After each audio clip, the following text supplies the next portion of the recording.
Students, class 12th का electric potential and capacitance के अंदर आज हमारा नेक्स्ट लेक्चर है। यहां पर को हम लोग क्या पता करेंगे, किसी भी डाइपोल से उसकी जनरल पोजीशन पे इलेक्ट्रिक पोटेंशियल पता करेंगे, जो काफी इंपॉर्टेंट रहता है। इससे पहले लेक्चर में आप लोगों को मैंने इलेक्ट्रिक डाइपोल से उसकी एक्सियल और इक्वेटोरियल पोजीशन में इलेक्ट्रिक पोटेंशियल निकालना सिखाया था, एक ही वीडियो में। आप लोग जाके देख सकते हैं, लास्ट वीडियो करके मैंने नीचे डिस्क्रिप्शन में डाला होगा। खैर, जनरल पोजीशन की बात करें तो क्या रहती है जनरल पोजीशन, देखना। सपोज दैट ये मेरा डाइपोल है, ये इसका माइनस क्यू चार्ज है, ये प्लस क्यू चार्ज है, ठीक है। ये इसका सेंटर ले लिया ओ।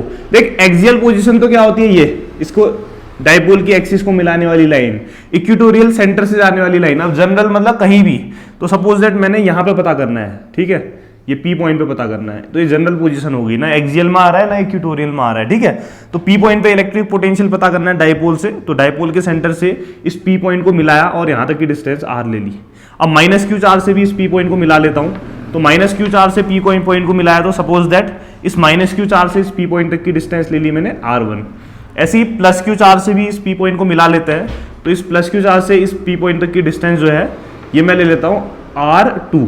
अब मुझे इस पूरे डाइपोल से पता करना है बच्चों इस पी पॉइंट पे इलेक्ट्रिक पोटेंशियल, ठीक है, ध्यान रखना। तो अब आप लोग फिगर देख के बताओ कि R1 बड़ा है R2 बड़ा है। हाँ, मुझे तो R1 ग्रेटर देन R2 दिख रहा है, आप लोग भी देख सकते हो कि R1 बड़ा है R2 से, ठीक है। तो एक काम करते हैं, ये जो प्लस क्यू चार्ज है इससे इस लाइन, इसको नाम देते हैं, चलो A, इसको बोल देते हैं B। तो इस B पॉइंट से इस पे एक परपेंडिकुलर ड्रॉ कर लेता हूं, जानबूझ के कर रहा हूं, देखना। ये परपेंडिकुलर क्यों ड्रॉ किया मैंने, BN परपेंडिकुलर ड्रॉ कर लिया, ठीक है। परपेंडिकुलर ड्रॉ करने से फायदा क्या हुआ कि मैंने बोला R1 बड़ा था R2 से, लेकिन जैसे ही परपेंडिकुलर ड्रॉ किया, अब आप लोग देखो कि ये डिस्टेंस और ये डिस्टेंस सेम है ना। ये पूरा का पूरा R1 है, ध्यान से देखना। हाँ, ये डिस्टेंस है R1, ठीक है। अब मैंने इससे परपेंडिकुलर ड्रॉ किया, तो परपेंडिकुलर ड्रॉ करने से हो रहा है कि ये R2 है, तो ये भी क्या रहेगा R2। अब आप लोग खुद बताओ, इतना R2 है, ये पूरा R1 है, तो ये बचा हुआ क्या होगा, देखना। ये R2 है, परपेंडिकुलर ड्रॉ किया तो ये डिस्टेंस और ये डिस्टेंस इक्वल है, तो ये R2 है तो इसको R2 बोला, और पूरा R1 है, तो बचा हुआ कितना होगा R1 माइनस R2। इसको हटा दे रहा हूं, आप लोग समझ जाना।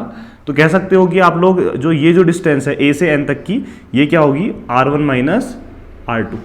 क्लियर हो गया, ठीक है। डाइपोल के सेंटर से पी पॉइंट को जब मिलाया, तो सपोज दैट इसका हॉरिजॉन्टल के साथ बनने वाला एंगल थीटा है। ये एंगल क्या ले लिया बच्चों मैंने, थीटा, ठीक है। अब आप लोगों को ये भी तो पता है कि डाइपोल बहुत ज्यादा छोटा होता है, डाइपोल का सेपरेशन बहुत छोटा है, तो ये एंगल और ये एंगल अप्रोक्सीमेटली सेम होंगे। तो ये थीटा है, तो ये भी एंगल क्या बोल दिया मैंने, थीटा। तो यही फिगर इधर पे बनाया, देखो एक डाइपोल है, डाइपोल से पी पॉइंट पे मैंने इलेक्ट्रिक पोटेंशियल पता करना है, तो O से P को मिलाया R डिस्टेंस, माइनस Q से P को मिलाया R1, प्लस Q से P को मिलाया R2। अब इससे इस पे परपेंडिकुलर लिया, तो ये R2 है, तो ऑब्वियस है ये R2 होगा, तो ये पूरा R1, ये R2, तो ये बचा हुआ कितना होगा बच्चों, ये होगा R1 माइनस R2। क्लियर। ये एंगल थीटा है, तो कहीं ना कहीं ये एंगल भी क्या रहेगा, थीटा, ठीक है। तो ये एंगल भी अप्रोक्सीमेटली मैंने थीटा ले लिया, क्योंकि डाइपोल बहुत ज़्यादा छोटा होता है। इतना आप लोगों को क्लियर हो गया होगा आई थिंक। अब इलेक्ट्रिक पोटेंशियल पता करना है, तो चलो अब काम करते हैं फिर, ठीक है। पूरे डाइपोल से पता करना है। मैंने कभी भी आप लोगों को बताया है कि आप लोगों ने डाइपोल से पोटेंशियल पता करना है, तो पहले माइनस क्यू चार्ज से पी पॉइंट पे पोटेंशियल पता करेंगे, फिर प्लस क्यू चार्ज से पी पॉइंट पे पोटेंशियल पता करेंगे, और दोनों को ऐड कर देंगे, निकल जाएगा आंसर, है ना। तो शुरू करते हैं। Since electric potential due to a point charge, किसी भी पॉइंट चार्ज से इलेक्ट्रिक पोटेंशियल का फॉर्मूला क्या होता है, पहले आप ये बताओ। V इक्वल टू होता है 1/4 पाई एप्सिलॉन नॉट।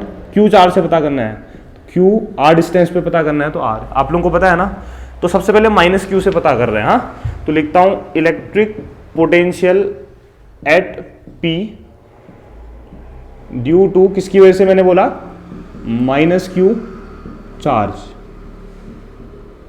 तो माइनस Q चार्ज की वजह से P पॉइंट पे इलेक्ट्रिक पोटेंशियल पता कर रहे हैं, ठीक है, माइनस Q से। तो कितना हो जाएगा, तो ये लाइन ही पूरी टेढ़ी आ गई। अभी जैसी रहती है कोई दिक्कत नहीं, चलेगा। तो माइनस Q से पता कर रहे हैं P पॉइंट पे। हाँ, तो माइनस Q पहले चार्ज से पता कर रहे हैं, तो V1 ले लेता हूं। तो V1 इक्वल टू कितना हो जाएगा, 1/4 पाई एप्सिलॉन नॉट। किससे पता कर रहे हैं, माइनस Q से। देखो पूरा साइन लेते हैं, स्केलर क्वांटिटी है इलेक्ट्रिक पोटेंशियल, अपॉन यहां से पी पॉइंट तक की डिस्टेंस कितनी है बच्चों, देखो माइनस क्यू से पी तक की डिस्टेंस R1 है, तो R1 ले लिया, ठीक है। तो ये इक्वेशन नंबर हो गई 1। ऐसे ही अब प्लस क्यू से पता करेंगे पी पे, तो electric potential at P due to किसकी वजह से, प्लस क्यू चार्ज, ठीक है। तो प्लस क्यू की वजह से V2 ले लेते हैं, V2 equal to 1/4 pi epsilon naught plus Q, और प्लस क्यू से डिस्टेंस कितनी है पी पॉइंट तक की, R2 है, तो अपॉन कितना आ जाएगा R2, इक्वेशन नंबर 2। अब पूरे डायपोल से पी पॉइंट पे कितना होगा इलेक्ट्रिक पोटेंशियल, लिखता हूं now total electric potential at P due to dipole, ठीक है। पूरे डायपोल से पता करना है, तो क्या करेंगे, सीधी सी बात है, पूरे डायपोल से पता करना है तो पहले की वजह से और दूसरे की वजह से जो है दोनों को ऐड कर देंगे, सिंपल है ना।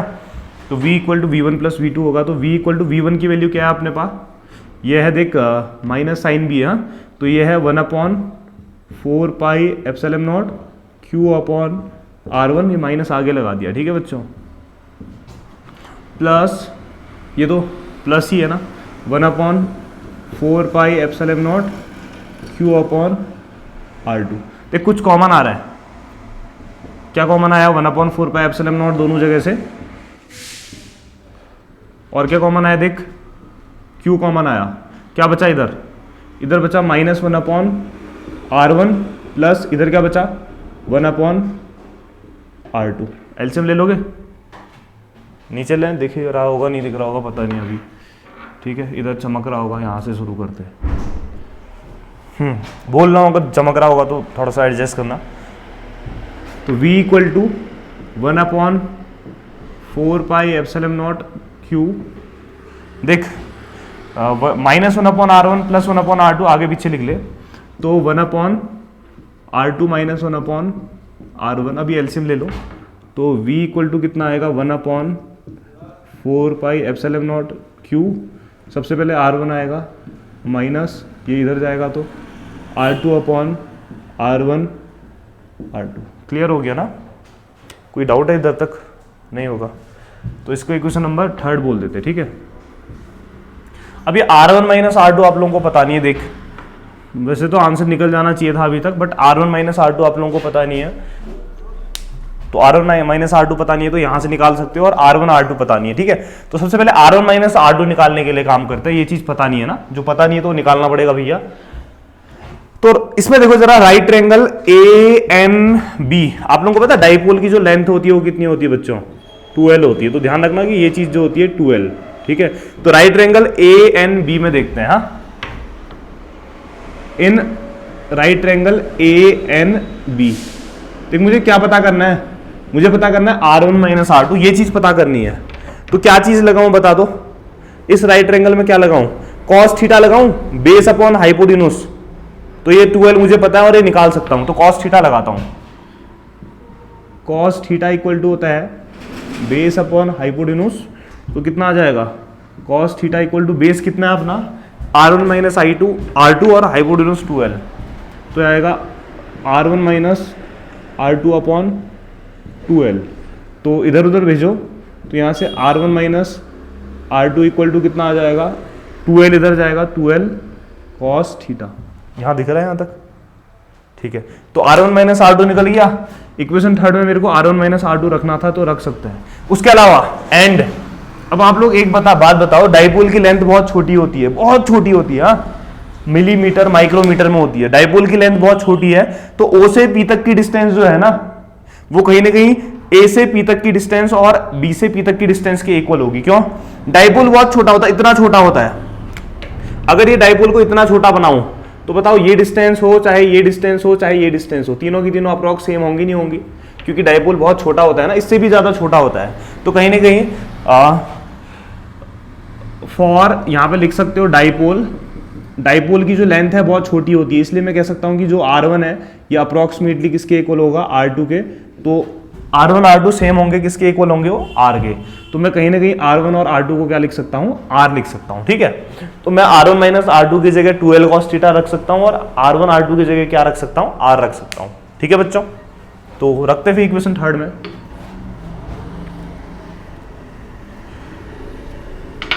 देख फिर अब नाउ रखते हैं फिर, हाँ equation third becomes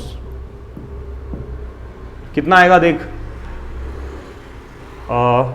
total potential P point पे जो है जनरल कंडीशन में 1/4πε0 क्यू, R1 माइनस R2 की जगह कितना रखते हैं, R1 माइनस R2 की जगह रखते हैं 2L cos theta upon R1 R2 की जगह, R1 की जगह भी R इंटू R2 की जगह भी R, ठीक है, R2 की जगह भी R।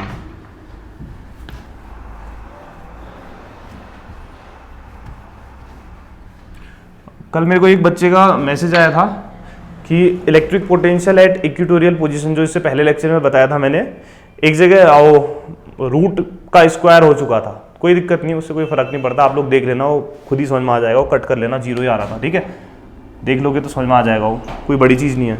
हाँ तो v इक्वल टू कितना आ जाएगा, हो जाता है कभी छूट जाता है चीज़ें, 1/4πε0 Q इंटू 2L, देख ले साथ में मल्टीप्लाई कर रहा हूँ, Q into 2L cos theta upon, देखो R इंटू आर कितना होता है R², तो इतना आया। अब आप लोगों को पता है सिंस किसी भी डाइपोल का डाइपोल मोमेंट कितना होता है, Q इंटू 2L होता है, तो Q इंटू 2L की जगह P रख सकते हैं, तो ये कितना आ गया, V equal to 1/4πε0 P cos theta upon कितना आ जाएगा R²। तो जनरल पोजीशन में किसी भी डाइपोल से पी पॉइंट पे जो है इलेक्ट्रिक पोटेंशियल का फॉर्मूला ये होता है। अब इसको चाहो तो आप ऐसा भी लिख सकते हैं, वैसे तो ये हो गया, ठीक है, एक काम करो, इसको R से मल्टीप्लाई और डिवाइड करो, तो ऐसा भी लिख सकते हो, हाँ, तो V इक्वल टू 1/4πε0, देखना ऐसा लिख रहा हूँ, PR प्यार कॉस थीटा अपॉन, देख R से मल्टीप्लाई किया तो R से डिवाइड भी करोगे, मतलब ऊपर नीचे मल्टीप्लाई करोगे, इधर R आया, R² इंटू R कितना हो जाएगा R³, कोई फर्क तो नहीं पड़ा ऐसा करके, नहीं पड़ा, but A B cos theta को क्या बोलते हैं, A डॉट B, तो V इक्वल टू कितना आएगा 1/4πε0 P वेक्टर डॉट कितना आ जाएगा R वेक्टर, ठीक है, अपॉन R³। तो इलेक्ट्रिक पोटेंशियल एक स्केलर क्वांटिटी है, प्रूव करो बोलता है, तो देख दो वेक्टरों का डॉट प्रोडक्ट आया, तो यहाँ से भी पता चल रहा है कि इलेक्ट्रिक पोटेंशियल एक स्केलर क्वांटिटी है, ठीक है, चलेगा। अब मैंने बोला हमने जनरल पोजीशन में निकाला है, जनरल मतलब कि एक ऐसी कंडीशन निकाली है कि जो हर चीज को सेटिस्फाई कर सकती है, ठीक है, तो यहां से अगर मेरा ये फॉर्मूला सही है, सुनना बच्चों, अगर मेरा ये फॉर्मूला सही है जनरल पोजीशन का, तो ये एक्सियल और इक्वेटोरियल की कंडीशन को सेटिस्फाई करेगा, चेक करके देखते हैं। हाँ तो स्पेशल केस कर लेते हैं, स्पेशल केस पहला, एट एक्सियल पोजीशन, देखो चेक करना, जो कल हमने पढ़ा था लास्ट लेक्चर में, जो फॉर्मूला आया था आज वही आना चाहिए।